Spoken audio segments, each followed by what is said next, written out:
இயேசுவிலே பிரியமானவர்களே, இந்த நாளிலே ஆண்டவர் எங்கள் ஒவ்வொருவரையும் வழிநடத்தவும் செய்கின்றாலுமாக இந்த நாளில் நாங்கள் செய்கின்ற செயல்பாடுகள் சந்திக்கின்ற நபர்கள் அனைவரையும் ஆண்டவர் ஆசீர்வதிக்கவும் சொல்லுகின்றார். இன்றைய நாளிலே ஆண்டவர் தருகின்ற இறை வார்த்தைக்கு செவிமடுப்போமாக. யோவான் நற்செய்தி அதிகாரம் 15 வசனங்கள் 9 தொடக்கம் 17 முடிய.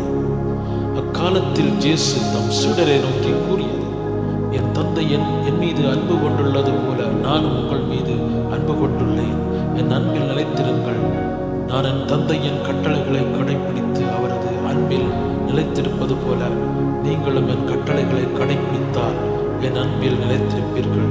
என் மகிழ்ச்சி உங்கள் இருக்கவும் உங்கள் மகிழ்ச்சி நிறைவுறவும் இவற்றை உங்களிடம் சொன்னேன். நான் உங்களிடம் அன்பு கொண்டிருப்பது போல நீங்களும் ஒருவர் மற்றவரிடம் அன்பு கொண்டிருக்க வேண்டும் என்பதே என் கட்டளை. தம் நண்பர்களுக்காக உயிரை கொடுப்பதை விட சிறந்த அன்பு யாரிடமும் இல்லை. நான் கட்டளையிடுவதையெல்லாம் நீங்கள் செய்தால் நீங்கள் என் நண்பர்களாயிருப்பீர்கள். இனி நான் உங்களை பணியாளர் என்று சொல்ல மாட்டேன். ஏனெனில் தம் தலைவர் செய்வது இன்னதென்று பணியாளருக்கு தெரியாது. உங்களை நான் நண்பர்கள் என்றேன். ஏனெனில் என் தந்தையிடமிருந்து நான் கேட்டவை அனைத்தையும் உங்களுக்கு அறிவித்தேன். நீங்கள் என்னை தேர்ந்து கொள்ளவில்லை, நான் தான் உங்களை தேர்ந்து கொண்டேன். நீங்கள் கனி தரவும் நீங்கள் தரும் கனி நிலைத்திருக்கவும் உங்களை ஏற்படுத்தினேன். ஆகவே நீங்கள் என் பெயரால் தந்தையிடம் கேட்பதையெல்லாம் உங்களுக்கு கொடுப்பார். நீங்கள் ஒருவர் மற்றவரிடம் அன்பு கொள்ள வேண்டும் என்பதே என் கட்டளை.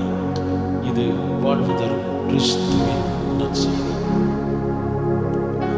பிரியமானவர்களே, இன்றைய இந்த நாளிலே ஆண்டவர் தருகின்ற இறை வார்த்தையினூடாக தருகின்ற செய்தி, இயேசுவின் 100% நிபந்தனையற்ற அன்பை நம்புகிறேனா?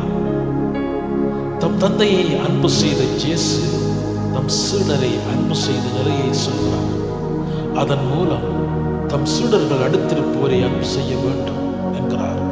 இந்த அன்பு சூழ்நிலை ஒருவர் தம் உயர் லட்சியத்திற்காக, சமூக விடுதலைக்காக உயிரையும் தர முன்வரும் போதுதான் அது தியாகத்தின் நிறம் பெறுகிறது. அன்புக்கும் தியாகத்திற்கும் ஒப்பற்ற முன்மாதிரி கிறிஸ்துவே. இயேசுவின் அன்பு கட்டளைகளை நிறைவேற்றுபவரே இயேசுவின் பூவுலக நண்பர்கள்.